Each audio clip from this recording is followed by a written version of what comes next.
welcome to another edition of The Root of the Story. I'm your host, Regina Montgomery. And if you've been following us on our YouTube channel or Facebook platform, you'll know that this show is all about the interesting people and businesses in our community.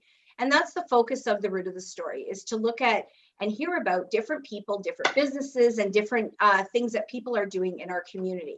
So today I'm joined by somebody who's been in this community longer than myself. We have Dave Grime joining us. Thanks, Dave, for joining me today.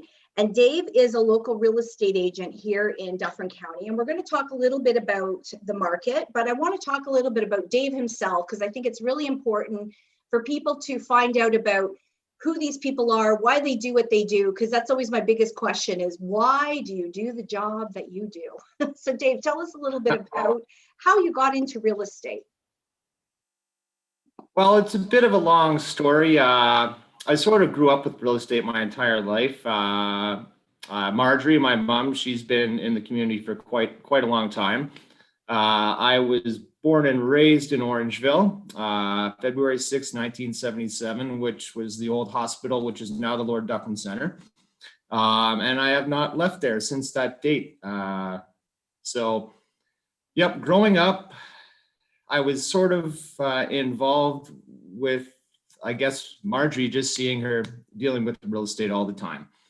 I guess I went to school at Mono Amaranth Public School, attended ODSS, got my first full-time job at Zayres in Orangeville. I believe it was in '93. And then after that, worked with Whispering Pines Landscaping, which is another local firm who's still around here. They do great work. That was a great job for me, and it helped me put me through university through Wilfrid Laurier for a major in business administration as well as English. So once I guess I was continued to landscape. That wasn't going to be my full-time career unless I owned. It was a great job. Kid you not, it was a great job. You got to be outside, do transformations of people's properties, front walkways, driveways, all that sort of stuff. But it just wasn't a career choice. It was pretty much paying the bills. I was able to buy my first house. I lived in the basement, rented out the upper floor. But I needed a career change at some point. And with my university education, it was either going to be going into teaching or get into some sort of management position for a business, because I had a business admin major from Laurier. So I didn't really know. So Marjorie, my mom, who had one buyer agent at the time, said, well, why don't you try real estate? Why don't you try getting into real estate? And I thought, okay, yeah, I'll give it a shot. So I went through the schooling. I ended up getting my license, and I believe it was 2004. I started working with the Grime Team as a buyer's agent, which means I predominantly just worked with buyers. Was pretty much seeking out the homes that they were looking for and getting those deals together. I didn't do too much of the listing side at all. That was Marjorie's forte when I first started. So, yep, it was, I knew sort of what it was all about. I remember driving in the car when car phones first came out, and, mom would say, well, you got to be quiet. I got to take this business call. And the phone's this big. Oh yeah, exactly. Exactly. So yeah, and I was sort of immersed in real estate. And growing up, we moved a fair amount of times. I spent most of my childhood on Starvey Crescent and then in downtown Orangeville. But yeah, there were several moves that I went through. So yeah, a house is a house. Like my mom, I didn't really get attached to homes, and I liked seeing them. And my dad being a very good carpenter, Marjorie and Bruce would buy something that needed a bit of work. Well, sometimes a lot of work, and then it became more work, taking down walls and redoing kitchens and bathrooms. So seeing the transformation of a home and what it could become from what it was before, that was kind of neat as well. So. Yep, I got into got into be a buyer's rep, and it's been all uphill since then. And how many years, sorry, have you been in real estate now? 2004. Okay. Yeah. So it's interesting what you were saying about when you bought your first house and you rent it, the upstairs, I think you said you lived in the basement, correct? Or was it the other way yes. around? Yeah. So And with a roommate as well. Yeah.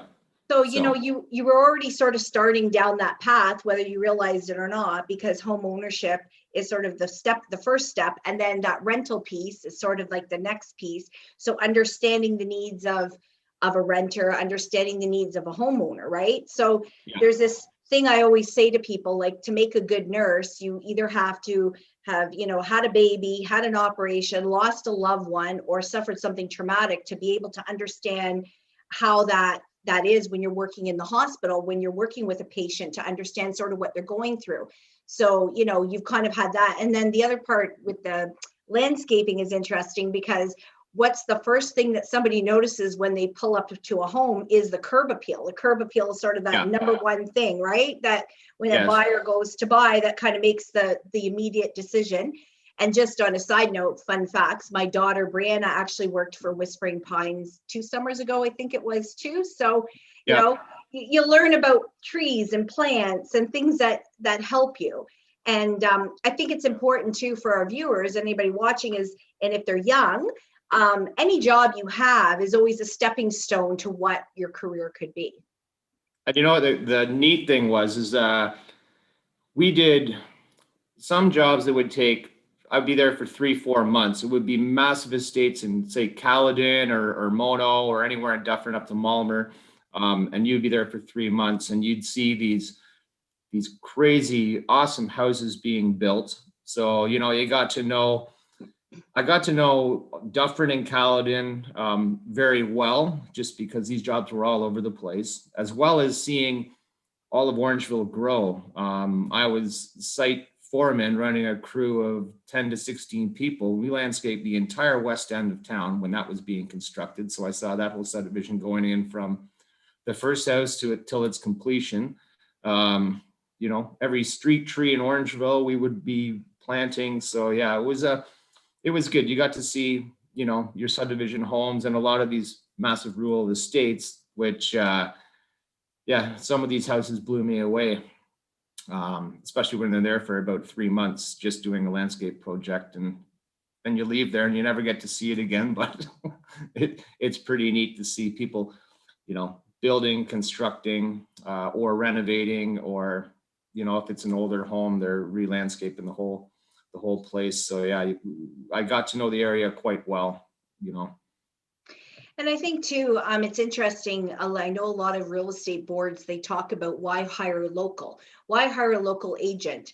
And part of that is because of that connection to the community. So whether it's somebody who's grown up here for a long time, like yourself, or somebody who actually lives in the community, because then you understand the community. So in your case, you've got a couple things going on. I mean, you're involved in the community, you have children, and we'll talk about that in a few minutes and some of the things you're involved in there. But you understand, you've been here a long time, like you said, so you probably can give history lessons in some cases to home buyers when they go to certain streets, especially some of the older parts of town, and you know about them, and you can help guide them a little better when they say, I'm looking for an XYZ type house. The subdivisions enough to know where to guide them, right? Exactly. Yep. That's totally true. And being local, because we're up here in the headwaters, we're dealing with numerous conservation authorities, especially in rural properties, and knowing, okay, pull up if I'm showing a property or I'm doing a market analysis on something, pulling up the conservation maps, the restrictions, and just knowing that, searching to see, I mean, back about 10 years ago, it was where the wind turbines were going up.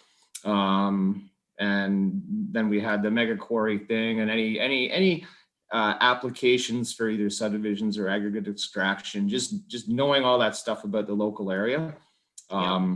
Is, living here, you just have a pretty good understanding of what's happening in every township and every little town. So it sure helps. If somebody asked me if I could show them properties up in, say, the Owen Sound area. I'm not going to have a very good market knowledge for one, but knowing some of the issues that people might face if they want to renovate or they want to add a detached garage, being from this area, you're pretty in tune with what's happening. So that's Yeah, the advantage of dealing with a local agent. Right. And is having the pulse on the community, right? So let's talk a little bit about your family life. I mean, you now have a couple of children and a dog, and sometimes your dog is featured in your videos, and we'll get to that in a bit. But talk a little bit about, raising a family here. What's that like for you? Well, you have to ask my wife. She's English. Yeah, that's right. He survived through a couple winters, and then we ended up getting married after that. Back in the day when I was landscaping, it allowed me to travel, so I ended up traveling during the winters. The first winter for 4 months, I traveled all throughout Europe, backpacked with a couple friends. Ended up meeting some Australian girls, and they said, "Hey, if you're traveling next year, why don't you check out Australia? We'll put you up in Melbourne, and then for a week, and then you can tour from there." So that's what I did, and I ended up meeting my wife Melanie on a sailing trip on Whitsunday Islands in out of Airlie Beach, Australia. And we hit it off and sort of traveled up and down the East Coast. And the next year, she ended up visiting me for 2 weeks in Orangeville, and then I visited her and her family in England the next year. And we just decided, hey, let's give it a shot. It was a long distance relationship. It took quite a while to get her residency or permission for her to come and live here. But I think 2004 she moved here for good, and we got married in 2008. And now we have 2 boys, Ben and Sam. We got our first dog about 2.5 years ago. It seems like 1 year ago. 2.5 years ago. His name's Scout. And we have a cat who's 16 years old. So he's lived a pretty good life. Mm-hmm, mm-hmm. But we're still living in the same house that I ended up buying and renting the basement out, or renting the upstairs out. But once you have children, that basement apartment became a space for the children. So we accumulate stuff, and you just so we love our street. We love being in town. We're walking distance to a lot of schools, parks, so on and so forth. And the kids can't do much these days, but Ben and Sam both involved in soccer, baseball. We're a big skiing family. We've done some trips out west. Ben's into art, same with Sam. But during this lockdown, it's pretty hard to get them out there to, with all the sports canceled and whatnot. So everybody's doing what they can right now. So hopefully we'll see whether or not they'll open up sports this year. Hopefully next year. Our ski racing program was canceled for the boys this year at Hockley Valley, but we're all in this together, like what people are saying. So, we're in different boats. We're in the same storm. We're all in different boats. Yeah, right? Exactly. Yeah. So let's talk a little bit about that. You touched on COVID, so that's kind of a great segue into my next question. So being in real estate, it's interesting because a lot of industries, a lot of businesses have been really affected by COVID. A lot of them haven't been able to operate. If you look at to the south of us in Peel, in Toronto, a lot of them have been closed since November. I know my other daughter, not the one that worked at Whispering Pines, but my other daughter owns a business, and she's been working out of Caledon, and she's been shut down since November. So it's so hard, trying to start a business and then being hit by COVID, a year in kind of thing. So let's talk a little bit about real estate, because it's been interesting. When this sort of happened last year, I remember March of last year, we were just gearing up for a spring market. There were a lot of houses on the market. There were a lot of sales. And then all of a sudden COVID hit. And I remember some of the sales they just fell apart because everybody got scared. And then it seemed to take a few months. Everything kind of stayed quiet, I think, for April, May, and then into June, like May, June. And all of a sudden it's like the spring market totally kicked in. And I don't think it's ever really shut off at that point. So talk a little bit about what we've seen in the last, year, 10 months with the market, because there's a lot of questions around, is this going to continue? And why are we seeing what we're seeing?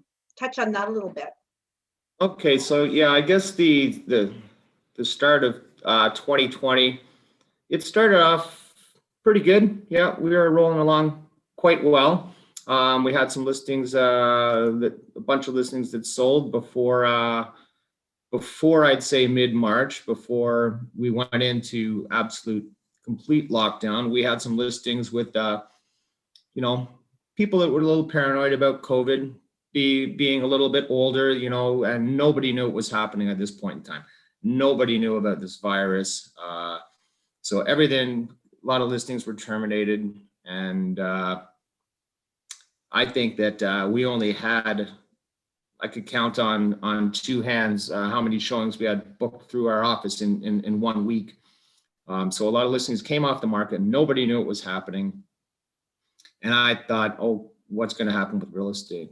And people who had predicted very accurately in the past says, you know what, market's going to drop 13%, prices are going to go down 13%. That's just off the top of my head. And they thought, yeah, real estate's going to take a dive. But with everybody being cooped up in their house and starting to work from home, I think that a lot of people, especially from the GTA, come June, when they started opening up parks and this and that, there was nothing to do in Toronto. There was no theater, there's no sports, there was no concerts, festivals, all that stuff. They started going on drives. I think so. June, July, August, I saw photos of people, cars like miles long up in Mono Cliffs. So I thought a lot of people were just coming up here for drives, and they saw that, hey, this is kind of nice area up here in Orangeville, Dufferin, and the headwaters. So it sort of put them on the radar with people working from home, that if I can work from home, I don't have to be in an office tower downtown Toronto. I might as well move so we have a little more space. We have a backyard, we've got parks and so on and so forth around. So I would say mid-June we started seeing a bit of an exodus from people from the GTA starting to purchase up in this area, and that trend has continued up until now. And the demand in not only this area, I know Innisfil, any rural areas outside of the GTA have seen a major spark in prices just because of the demand of people leaving the GTA. Right now with these lockdowns, your backyard is your oasis. People want a little bit more land. Rural properties that are on 5+ acres up to 100, they seem to sit on the market for quite a long time, for the last 10 years, and they're selling very quickly as well. So with this demand and the demand has not allowed the supply to increase since I think mid-June last year. So yeah, prices started increasing last year, but for some reason around December 1st of 2020, we just saw the demand increase even more. So the beginning of 2021, the prices have just gone a little crazy in Orangeville and in our surrounding area, and it's all due to supply and demand. So do you think, we're still not out of COVID, and in fact, we're actually in probably the worst part of COVID than we have in a year, which to me surprises me. And there's, we don't know, there's no sort of end in sight at the moment. What do you think? I know you can't really predict, but based on, what you're hearing, what you're seeing, is this something we're going to see maybe we're in our spring market now. So is this going to continue, do you think, into the spring market? I think it will. We're seeing a little bit more inventory hitting the market, in the last month, but things are selling very quickly still. January, February into, I'd say, mid-March, there would be well, I say January and February, there would be less than 10 residential listings on the market in the town of Orangeville. So when you have, you see stories of, 16 to 25 offers going in on one house, and it sells for $100,000 over list, which was unheard of around here. If something went multiple list price or $5,000 over, it was like, wow, somebody really spent on that one. But yeah, it's in my opinion, it's people who are getting a very good dollar for their places down in Toronto or Mississauga or Brampton, can afford to spend a little bit more up here. Sort of unfortunately, buyers trying to upsize local, they just don't have the purchasing power that some of these people do from the GTA. And that's what's making the prices go up. And people from the GTA, they've been living in a pretty competitive market for decades, where multiple offers were a very normal thing. You'd see the odd one now and then in Orangeville if the place showed great and it was priced right. But now it's just happening all over the place. So, and it's their competitive attitude coming up here that's sort of it's caused this spike in these prices. Now, and will this continue? It will. There is a ceiling on everything. For instance, what were some of the stats I looked into? How many sales over $1 million have we had so far this year? And in Orangeville, that was pretty unheard of within the town boundaries of Orangeville. I think before, I would say November of last year, we might have had maybe 15 sales over $1 million. And most of those predominantly were on Young Court, which is an estate subdivision. It's within the town boundaries of Orangeville. Nice new big homes, all on conservation lots. So those were the places selling in the millions. But so far, since December 1st, there's been 25 sales over $1 million. And none of those were in estate subdivisions. We're talking places right down in the heart of Orangeville, or, in within the town boundaries of Orangeville. So $1 million sales in Orangeville. When I saw the first one, I was like, wow. And then you see another one, and then you see another one. And most of these sales are going above list price. I think agents are pricing at a reasonable price, but then you get the demand for it, and some people are just willing to spend 7 digits on a place in town if it works for them. And that's just the market we're in. Will it go any higher? There's going to be a ceiling on this,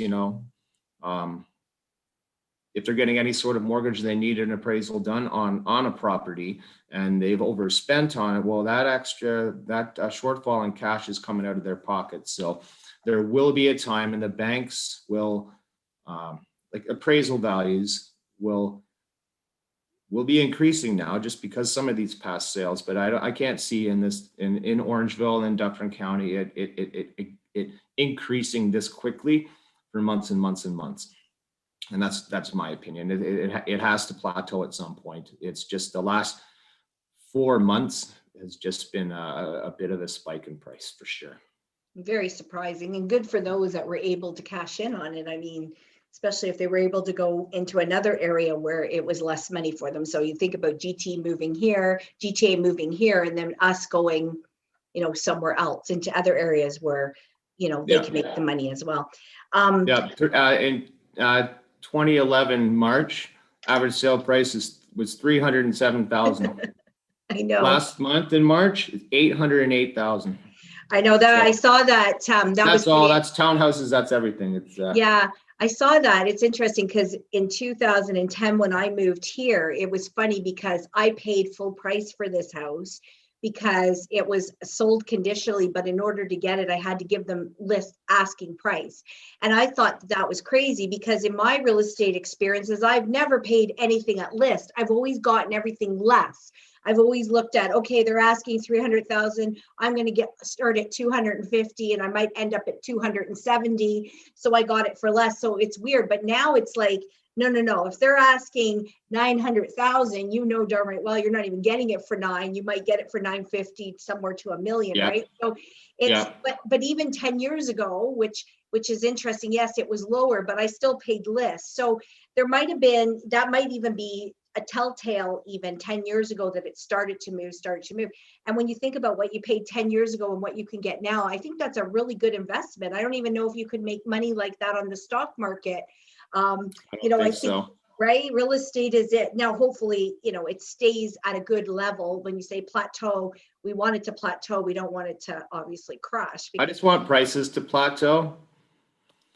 I think the sales will occur. Everybody Yes, for sure. has to move. A lot of people are downsizing. If they have a cottage property they are planning on retiring up there, a lot of them are thinking now's the time. I can retire up there now and sell off during this spike. Will prices go down again? I don't know. It's going to be up to I think lending policies, mortgage insurance, interest rates.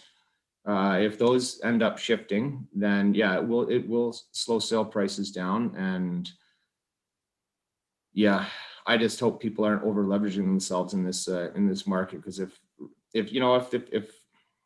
they're having 75% mortgage and interest rates go up 1%, then I just hope that they can afford to keep their homes.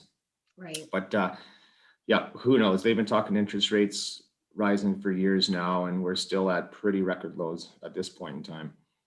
And another interesting statistic, if you look at year-to-date sales last year from January to March 2021, the average sale price in Orangeville was $606,000. January to March, or that was 2020. January to March 2021, we're at $788,000. So that's up 30%. And if I look at the average sale price of $606,000, how many sales in Orangeville this year have sold underneath that? Only 8. So there's only been 8 sales in town under, pretty much under 600,000 so far this year. So it's got to be frustrating for first-time buyers trying to break into the market. It's it's just nobody saw this coming. I didn't, but this is the market we're in, and everybody's trying to adapt to it. I think that with all the COVID protocols in place for real estate now, people are comfortable taking a look at homes. Everybody's gloves on, masked up, sanitizer, not touching anything, only normally 3 people allowed into a house at a time, and limiting showings to 15 minutes to half an hour just to see it in the flesh. That's sort of the reality we're in. And I believe that started mid-June when people last year, when people thought, okay, protocols are going to have to be in place to keep this real estate market moving. We put those in place. We were deemed an essential service. So then it wasn't business as usual at all because of these protocols and new forms we had to sign. But I didn't expect it to be as busy. And it has to do with people coming from, I guess, densely populated metropolitan areas to somewhere where there's a little more space and, bigger lots and so on and so forth. So that's my synopsis. Some other agents might think differently, but that's what I've seen. So just talking about, with protocols, and one of the things that you were kind of already doing prior to COVID were videos. A lot of the times in the COVID world now, you'll see a lot of agents now trying to do some sort of walkthrough video as sort of the first showing of the home. But you've been doing videos for a while now, and I just wanted to talk a little bit about those videos. I mean, that was something you talked earlier about, your degree in English, and then so that would give you a little bit of an experience in sort of writing and talking and knowing how to articulate yourself. So let's talk a little bit about the videos, and during this interview, we can actually show some of these videos. But I know personally. Not the Santa one, please. The Santa one is great. The Santa G Rocks is great.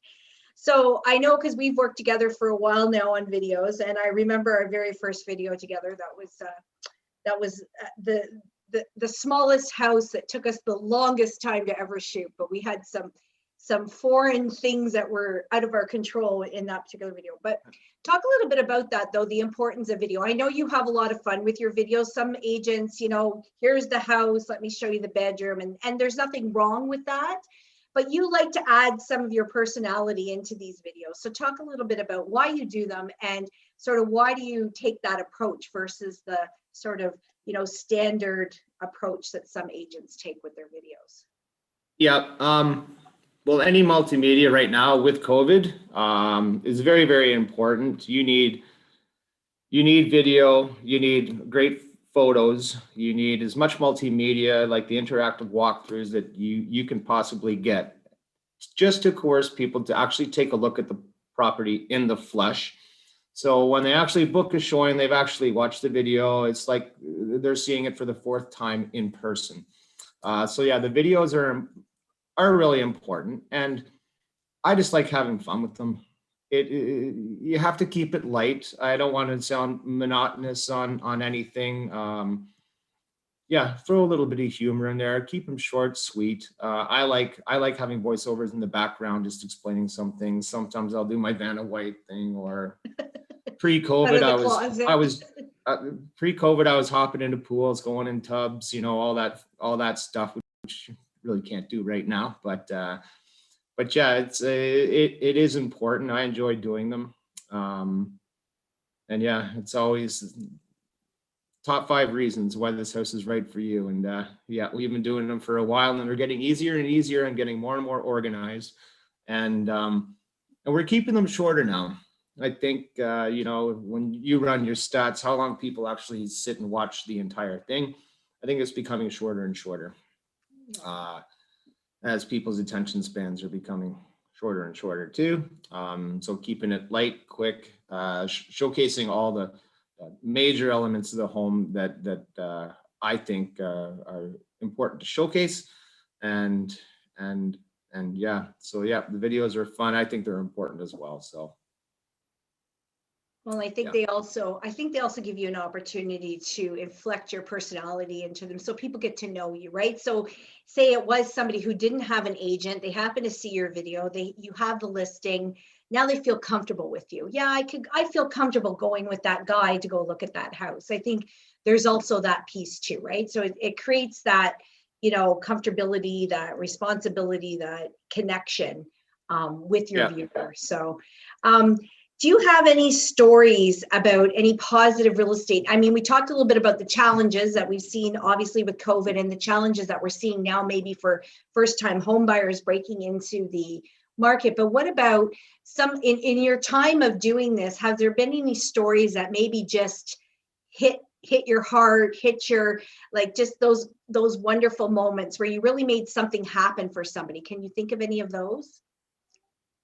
Well, yeah, there's a lot of them. There's a lot of them. I mean, it's a huge investment people are making, and I think that sometimes with some buyers we've looked at 25 different homes before they walk into that one and they actually find that house, which is their dream home, and seeing and then securing that property for them, be it in a multiple or not in a multiple, just knowing that it's going to be right for them, their family, they're happy with the purchase, and that happens quite a lot.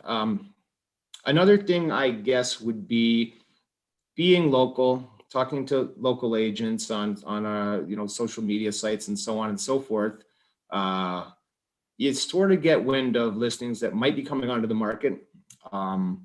And if you're lucky enough, don't think it's going to be happening as much now because people want seller exposure, but getting them into before it hits the market. And if it does work for them at a price that works for a buyer, for first-time buyers they're the most fun to work with because it is their first purchase. And if you can get them into a house that they can afford, and you can get them into a place that's off the market, that's pretty satisfying when that happens, because you reach out to them again 6 months to a year later, and you see that they would be paying $100,000 more now, and they're just quite thankful that keep your ear to the ground and your eyes open, and you can get them into a being local, coming soons and so on and so forth. But every real estate transaction is always a happy one for our team.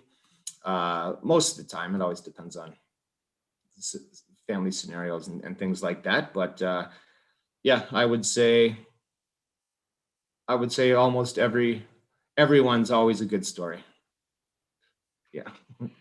Just something else I wanted to touch on too before we go with COVID.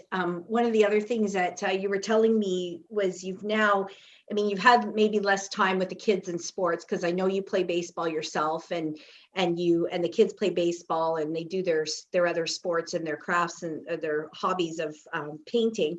But you picked up this big hobby that you're working on, and it's a very musical, and we saw that in the Santa G video where you actually wrote your own rap song and recorded your own music. It was genius. And then you appeared as Santa and appeared in you were doing it all there. So talk a little bit about this hobby, because we all have to have something, I think, to get us through. And this seems to be music for you, but it's not so much as you just sit down there and maybe play somebody else's music. You're actually composing your own stuff. Yeah, well, music's been a huge part of my life since I was even a kid. I was forced into piano lessons when I was quite young, and you know what? I'm very glad that I did. I think I made it up to grade 7 in piano, and then I was in concert band, jazz band throughout ODSS, playing saxophone. When I went to university, because I almost had grade 8 piano, I knew the theory, I knew this. All my electives in university were all music courses, because I knew I would be able to get a really good mark on them, hands down. And so I took every music course I could until they said, unless you're majoring in music, Dave, you can't take any more of these courses. So I took all those courses. Then I started dibble-dabbling in, a used drum set. I've always had musical instruments around. I got a trombone, saxophone, drum set, bass guitar, banjo, a bunch of instruments. And when COVID hit, I thought, I got all these things. I got to concentrate on only one of them. So I started getting back into keyboards, MIDI keyboard, a synthesizer, little drum machine, another keyboard. So I just used my knowledge that it does come back to you. It was pretty terrible to start because, I hadn't really played piano for, I'd say 18 years. But so I started getting back into that, got some microphones, recording equipment, and just started having fun. You got to keep yourself sane throughout this entire pandemic. And, music's always changed my mood if I wanted it to be like really upbeat. And I collect a lot of vinyl. I do listen to a lot of vinyl LPs all the time. So music's always going on in my background. When you come out with your high school yearbook, and it's most likely to, I think mine was have a stereo implanted into their brain or something like that. Always have his earphone. I always have my earphones on. So I've just been having fun with them, and that's how I thought, for Christmas, let's make this Santa rap video, and I don't care how good I am or bad I am. I just wanted to have some fun. So I did my best, and we saw the finished product. I shake my head every time I see it. I'm like, no, it was fantastic. There's been a lot of compliments about it. I'm just thinking now we probably should get you doing some TikTok videos that are fun. I know I interviewed Rick and Michelle at the Bluebird, and that's what they've started doing is these. It started doing lots of them. Yeah, they're doing funny. Some really phenomenal ones. And she said to me, the reason they do it is to cheer people up. If they can make people laugh, then they said they've done their job. And I think that's fantastic, because you're right. Like right now, we could all use something more positive. There's so much negativity out there. I'm finding as this wears on, more people are, starting to debate things, and they're losing their creative spark. So I think if you can continue doing that, and, maybe we should look at that the next time, is do something a little fun with the music. Because you are talented at Santa G. Come on. Yeah. What are we going to do next year? Once you raise that bar, it makes it really hard. I don't know. I'm definitely not a rapper, but I tried. Oh, you did a good job. No, I think you did a great job. It was a lot of fun. And that's why I do enjoy working with you. You are a lot of fun. Every time we go out and do something, we never know what's going to happen. I'm sure we could do a whole show on some of the things that have happened, like me calling 911 and me screaming in the middle of a house because I saw myself in the mirror, those crazy things. So, Or the horsefly episode. the horsefly. Yeah, exactly. And that's what's fun about doing this is I think that's the main thing with you is you're serious. You're serious when it comes to, being the agent, but you're yourself when it comes to being the video person and just going with it, because I think that's important. It's just being yourself. I'm a true believer that how I see anybody in a video, for example, is how I expect them to be when I meet them in real life. So I can definitely say, if anybody wondered that the Dave you see is the Dave you get. He's one and the same. There's no difference. Yeah. Anyway, well, thanks so much, Dave, for sharing that with us. I think it was important for our viewers to hear a little bit about yourself, but also to hear about this market. I know there's been a lot of questions. A lot of people aren't sure what to be doing or how it's going to go. And it's important to, hear sort of your take on it and the experience you've had, and working and living local, I think is really important. So thanks so much for spending time with me this morning and sharing that information. Is there anything else? Pleasure. We'll put all the information up on the description if anybody's interested. And if they want to see the Santa G video, we'll put that link in as well. Thanks again. Just don't laugh at it, everybody, please. Actually, I hope you laugh at it because I do every time I watch it. Exactly. I hope everybody does have a good laugh. And shake my head and. Well, thank you so much, everybody, for watching. Yeah. That concludes this edition of The Root of the Story. Be sure to tune in next week for another interesting person in our community. And if you have a story idea, please reach out to me. You can DM me, message me. You can leave a comment below and let me know your thoughts or give me a lead on somebody. That'd be great. And I look forward to bringing you more of these shows throughout the next few months, hopefully into the summer, and maybe we can move outside and have a look at the beautiful Dufferin County views. Until next time, I'm Regina Montgomery, and remember to stay safe and stay healthy.